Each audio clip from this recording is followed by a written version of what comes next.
Well, I'll tell you, I heard a lecture about 8 years ago about the presence of opsins in the skin. So opsins those are the molecules that are also in the back of your eye, and they're light sensitive. And so I thought, why the heck are there opsins? Why are there light sensitive molecules in the skin? I mean, one thing we know about our body is it's very conservative. It's not going to waste any energy or resources in terms of making something that's not useful. So looking into what's the purpose of them, that sort of led me to circadian rhythm. Of course, one of the purposes is that they sit in the melanocytes, and so they're there so the melanocytes can directly sense light and make more melanin. But as it turns out, they're extremely important to the peripheral circadian clock.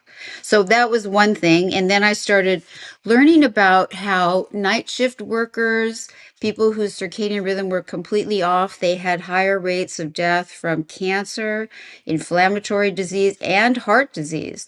And so I thought, wow, there's something here that people just weren't really talking about. So interesting. So tell us a little bit about what these rhythms do in the skin. Well, before I get to the skin, I have to introduce the whole like, Okay. what is circadian rhythm and where does it start?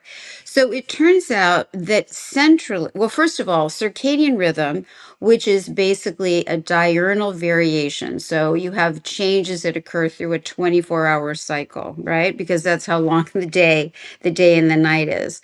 So it turns out that it is present in all four kingdoms of life. So when I say kingdoms, that's the very top of the ladder.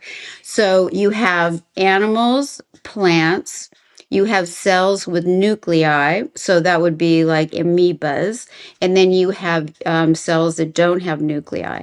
And so across everything, every living cell in the planet, there's a 24-hour cycle. So that shows how important this is to survival.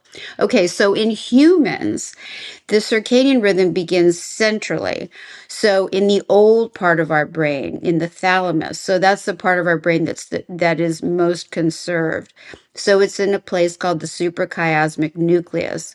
Now, these cells also respond to light from your eyes, and then they send out signals throughout the body, hormonally or through your nerves or both. Okay, so that's the central system.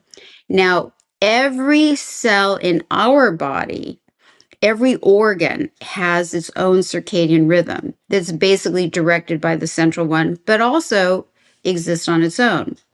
So in skin, it has been shown that every different type of cell in our skin. So, for example, the fibroblasts that make the collagen, the melanocytes that make the pigment, the hair follicle, the keratinocytes that form the epidermis, every single one has its own clock, its own circadian rhythm. And there is communication because obviously the skin is your first, is much more exposed than the depth of your brain. So they both work together. So it's really, it's incredible when we look at the body, how elegantly it is designed and how comprehensively it is designed. And it's just us that screw it up, you know. So I'm assuming because all of the cells in the skin apparently have their own barometer for the circadian rhythm that it affects things like the barrier function and transepidermal water loss. So you have diurnal variations in all of these skin functions, collagen production as well. That's right. That's correct. And so to your point, yes, we have increased transepidermal water loss actually during the day, and it's better at night, and we have more lipid production as you would expect that changes in a 24-hour cycle. It also and so then you think to yourself, okay, so the opsins are coordinating it, the central you're coordinating it, and then what exactly is the reason for the creation of why Yeah, does it why have matter? it? Yeah. Why does it matter? Well, it turns out that what you want to have happen is separate metabolism, which can create these toxic molecules, the reactive oxygen species Okay. that can damage the cell. You want to separate metabolism from DNA replication.